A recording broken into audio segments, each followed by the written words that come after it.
जय हिंद साथियों। मैं रजनीश कुमार आप सभी साथियों को अपने YouTube चैनल रजनीश शाश्वत पर स्वागत करता हूं। HDFC एक ऐसी कंपनी जो भारत में होम लोन के जनक के रूप में जानी गई। जिस समय 70-80 के दशक में भारत में होम लोन क्या कोई भी लोन लोग लेने से हिचकिचाते थे, उसको सामाजिक कुरीति के रूप में देखा गया। लेकिन HDFC उस कुरीति को दूर करने में काफ़ी हद तक सफलता पाई और होम लोन देने वाली पहली बैंक बोल सकते हैं, कंपनी बोल सकते हैं, बनी। तो जिस समय 1970 के दशक में इस कंपनी का स्थापना हुआ, उस समय कंपनी के पास पैसा कहाँ से आता था कि वो मार्केट में देती थी। कंपनी के पास पैसा नहीं था। वो company foreign institutions, world bank से लोन लेके भारत के लोगों को दिया करती थी। तो आइए हम इसको विस्तार से जानते हैं कि आखिर HDFC कंपनी का नाम क्यों पड़ा, इसके संस्थापक कौन है, किस सन में इसका स्थापना हुआ, कैसे कैसे मुसीबतों का सामना करना पड़ा। तो आप सब लोगों को पता होगा दीपक पारेख जी का नाम, जो कि फाइनेंस जगत में एक बहुत बड़े हस्ती के रूप में जाने जाते हैं। जब कॉर्पोरेट जगत में, फाइनेंस कॉर्पोरेट जगत में कहीं कोई स्कैम होता है तो इनका नाम उसमें जरूर आता है। स्कैम में नहीं, मतलब उसके सुधार के रूप में, उसको जांच की कमेटी जो बनती है उसमें आता है। जो स्कैम, सत्यम स्कैम हुआ था, उसके जांच में जो कमेटी बनी थी, उस जांच की कमेटी में भी दीपक पारेख जी का नाम था। नरसिम्हम बैंकिंग रिफॉर्म्स कमेटी जो बनी थी बैंकिंग सुधार के लिए, उसमें भी इनका नाम था। इंश्योरेंस सेक्टर रिफॉर्म्स में जो कमेटी बनी थी, मल्होत्रा कमेटी, उसमें भी इनका नाम था। हालांकि 2014 में जब मोदी सरकार गवर्नमेंट में आए तो ये भी रूमर्स फैला था कि दीपक पारेख जी फाइनेंस मिनिस्टर बनने वाले हैं। तो आप लोगों के मन में आएगा कि इतने बड़े हस्ती दीपक पारेख जी, जो 16 लाख करोड़ का एम्पायर खड़ा किए HDFC बैंक, तो वो तो करोड़पति होंगे? नहीं, उनके पास 1% भी कंपनी का शेयर नहीं है। 1% भी शेयर नहीं है उनके पास, मात्र 0.4% शेयर है। आप इससे अनुमान लगा सकते हैं कि वो कंपनी तो इतनी बड़ी बना दिए, लेकिन धन के लालच में नहीं पड़े। वो सादा जीवन, उच्च विचार के बहुत बड़े प्रचारक के रूप में हम जान सकते हैं, क्योंकि उनकी सोच ऐसी ही है। वो बोलते हैं कि 2 वक्त की रोटी और बच्चों की पढ़ाई हमारे लिए बहुत है। तो मतलब कि HDFC बैंक, जो HDFC लिमिटेड और HDFC बैंक है, तो आखिर इसका स्थापना कैसे हुआ, क्या घटनाएं हुई, इसको मैं बता रहा हूँ। क्योंकि दीपक पारेख जी के अंकल जो हसमुख ठाकुर दास पारेख थे, वो ICICI बैंक में चेयरमैन थे। तो वो तो इनसे भी बड़े फाइनेंस सेक्टर के, मतलब कि बहुत बड़े खिलाड़ी थे। बहुत सारे फाइनेंस जगत पे किताबें लिखी, भारत सरकार द्वारा उन्हें पद्मश्री भी दिया गया। तो रिटायरमेंट के बाद दीपक पारेख जी, जो कि फाइनेंस में बहुत अच्छा ग्रोथ कर रहे थे, तो थोड़ा जानते हैं दीपक पारेख जी के बारे में। दीपक पारेख जी मुंबई से ग्रेजुएशन करने के बाद CA करने के लिए चार्टर्ड अकाउंटेंट लंदन शिफ्ट हो गए। फिर आपने अर्नस्ट यंग, एक कंपनी है EY, उसको ज्वाइन किया। फिर आपने वहाँ काम करने के बाद आप इन्वेस्टमेंट बैंकिंग दी चेज मैहट्टन बैंक में ज्वाइन किए।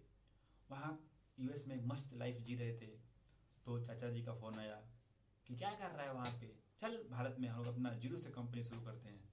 तो अपने अंकल जी की बात मान गए और भारत आ गए। फिर चाचा के साथ मिलकर इन्होंने द HDFC लिमिटेड के रूप में अपनी कंपनी खड़ा की है। चूँकि ये फाइनेंस जगत को बहुत अच्छे से समझते थे, तो ये समझ गए कि बाहर से पैसा लेके होम लोन देने में दिक्कत तो कोई नहीं आ रही है, लेकिन अपने देश में भी यदि बैंकिंग लाइसेंस मिल जाए, यदि HDFC बैंक के रूप में स्थापित हो जाए, तो जो फॉरेन से पैसा आ रहा है वो काफ़ी हद तक कम लेना पड़ेगा। तो इन्होंने जो HDFC लिमिटेड का बोर्ड था उसको समझाए कि हम लोग बैंकिंग लाइसेंस ले लेते हैं, जिससे हम लोग के पास saving account, current account, FD account खोलने का पावर मिल जाएगा। क्योंकि HDFC limited housing development finance corporation था, जो एक NBFC थी, नॉन बैंकिंग फाइनेंशियल कंपनी, जो तो लोन तो दे सकती है, होम लोन, लेकिन अकाउंट कोई भी नहीं खोल सकती है। तो बोर्ड ने इनको सीधा इनकार कर दिया कि नहीं, हम लोग अभी जिस सेक्टर में हैं उसी सेक्टर में रहेंगे। लेकिन दीपक पारेख जी कहाँ मानने वाले हैं, ये बोर्ड को अपनी बात मनवाने में सफल हो गए और बोर्ड ने इनको इस बात पे तैयार हुआ कि कंपनी दूसरा बनाएंगे कि आप इसी कंपनी में रहेंगे, और उस जो कंपनी आप बोल रहे हैं बनाने के लिए HDFC बैंक, उसके लिए आप नई टीम का गठन करेंगे। बाहरी आप सपोर्ट करिए, लेकिन आप उसमें इन्वॉल्व नहीं होना है। तो आपको उसमें इन्वॉल्व नहीं होना है। दीपक पारेख जी तैयार हो गए। दीपक पारेख जी जैसे तैयार हुए, तो जैसे इनके अंकल जी ने यूएस इनको यहाँ बुलाया था अपने देश में, वैसे ही दीपक पारेख जी भी विदेश गए। और आदित्य पुरी जी, जो कि उस समय सिटी बैंक में मलेशिया को हेड कर रहे थे, उनको समझाया कि क्या हम भारतीय बाहर में कब तक सेवा करेंगे, चलो भारत में एक अपना नया स्टार्टअप खड़ा करते हैं। तो आदित्य पुरी जी भी मान गए, वो भारत आए और HDFC बैंक के लिए लॉन्च, मतलब वो बोर्ड में जब भी मीटिंग हुआ उसमें वो बोले दीपक पारेख जी से कि दीपक जी, आप हमें लॉन्च कर रहे हैं, अच्छी बात है, लेकिन इसमें मैं अपने हिसाब से धंधा करूंगा, इसमें मेरे को कुछ मतलब कि कोई रोका टोकी नहीं चाहिए, जो भी हम करेंगे वो हम अपने हिसाब से करेंगे। दीपक पारेख जी भी मान गए। क्योंकि आदित्य पुरी जी भी CA हैं, चार्टर्ड अकाउंटेंट, तो उनके पास भी फाइनेंस का अच्छा ज्ञान नॉलेज था। तो वो भी मतलब कि तैयार हो गए और लॉन्च कर दिए अपना बैंक, HDFC बैंक को लॉन्च कर दिए। उसके बाद जब 1 जुलाई 2023 को HDFC लिमिटेड और HDFC बैंक का जब मर्जर हुआ, तो ये दुनिया का चौथा सबसे बड़ा बैंक और भारत का दूसरा सबसे बड़ा कंपनी के रूप में निकल गया। रिलायंस के बाद टॉप पे रिलायंस है, दूसरे पे है, और इसका मार्केट कैप 16 लाख करोड़ का है। आप समझ सकते हैं कितनी बड़ी कंपनी है, 16 लाख करोड़। जो आदमी 2001 में HDFC का शेयर खरीदा होगा 2001 में, उस अगर आप खरीदे होते 2000 में, तो इस समय आपके शेयर की कीमत 46,50,000 रुपये होती, जो कि सीधे 460 गुना ज़्यादा है। आप सोच सकते हैं कि HDFC कितना बड़ा परफॉर्मर है स्टॉक एक्सचेंज का, ठीक है। और जब इसका मर्जर हुआ तो ये भारत के 13 पब्लिक सेक्टर बैंकों के बराबर है, उससे भी ज्यादा है। जो 13 पब्लिक सेक्टर बैंक आपको बताए हैं, इसमें SBI भी शामिल है, ठीक है। तो आखिर ऐसा केस क्यों होता है कि कोई भी प्राइवेट प्लेयर भारत में आके अच्छा कर जाता है और सरकारी सेक्टर मतलब कि चौपट होता जा रहा है, नीचे जाता जा रहा है। इसके पीछे का जो लोगों के पास ईगो है ना, सरकारी जॉब लेंगे और अच्छे से काम नहीं करेंगे, ये है। तो हम लोगों को आगे आकर इस कुरीति को दूर करना चाहिए, क्योंकि प्राइवेट सेक्टर जरूर अच्छा सुविधा देता है, लेकिन एक समय के बाद अपना मनमानी करने लगता है। एक समय जब होम लोन पीक पे चल रहा था, उस समय 18.5% होम लोन का इंटरेस्ट था। तो प्राइवेट सेक्टर पे मेरे हिसाब से तो विश्वास नहीं करना चाहिए। रीजन कि एक समय के बाद जब सरकारी कंपनियां या तो बैठ जाएंगी या घाटा में चलेंगी, तो ये प्राइवेट प्लेयर अपना प्राइस मनमाने तरीके से बढ़ाने लगते हैं।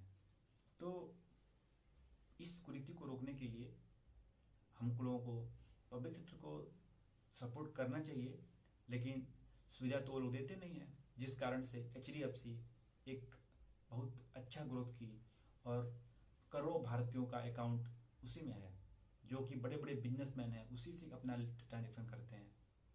इसीलिए मैं सरकार से निवेदन करूंगा कि आप पब्लिक सेक्टर को बर्बाद मत कीजिए, उसमें कुछ ऐसा प्लान बनाइए ताकि पब्लिक सेक्टर भी गरीब लोगों को ध्यान में रखकर अपना अपना जो सिस्टम है उसको चेंज करे, बनाए। क्योंकि मैं बोला तो आपको कि प्राइवेट सेक्टर सुविधा अच्छा देता है, लेकिन अपना वो मनमानी करता है, पैसा बढ़ाएगा, तरह तरह के टैक्स लगाएगा। तो इस चीज को रोकने के लिए हम सबको आगे आना चाहिए और सरकार से डिमांड करना चाहिए कि वो पब्लिक सेक्टर पे भी ध्यान दे, न कि केवल न कि नहीं तो प्राइवेट सेक्टर अभी तो ठीक ठाक चल रहे हैं, लेकिन एक समय के बाद मनमानी करेंगे। तो हमारी तरफ से यह जानकारी यदि आपको अच्छी लगी हो तो वीडियो को लाइक कीजिए,